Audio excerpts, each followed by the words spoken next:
I know. Go away, your videos suck. I got the memo. But still, I've had these screenshots on my computer for like 3 weeks, so I figured, whatever, might as well make the video.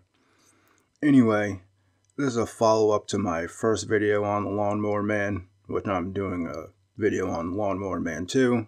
You can check the links below for the one on the first one, which I kind of covered more of the esoteric aspects. This one is just kind of more in your face, so it'll be kind of like a shorter video anyway. So, Lawnmower Man 2 Beyond Cyberspace came out in 1996. Now, about 15 minutes into the movie, when the first appearance of the female lead comes in, the first thing she does is point to these TVs here, you can see, and she says, "Watch your head, these monitors will kill you," as she's pointing to what appears to be a Freemason sign. Now, there's no way that these symbols could possibly be carved into the streets of Washington, D.C.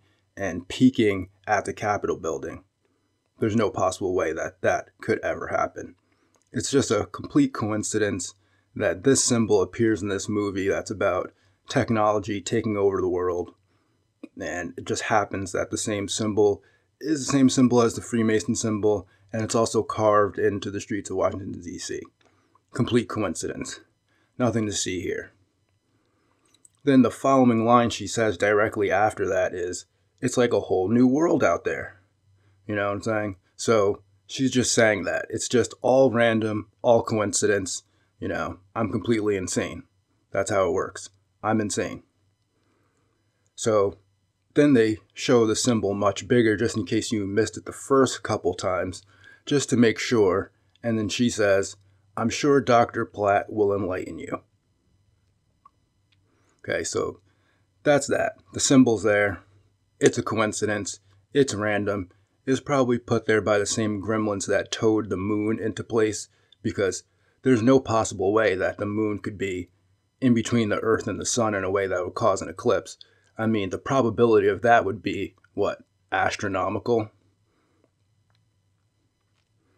So then, later on in the movie, the protagonist asks the antagonist, the Lawnmower Man, says, "What exactly do you want here?" And his response is, "Egypt." No, wait, not that Egypt. This Egypt.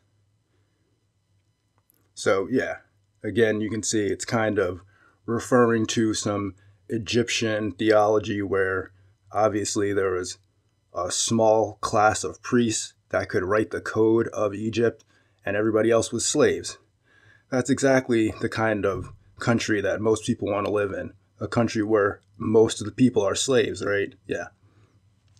Anyway.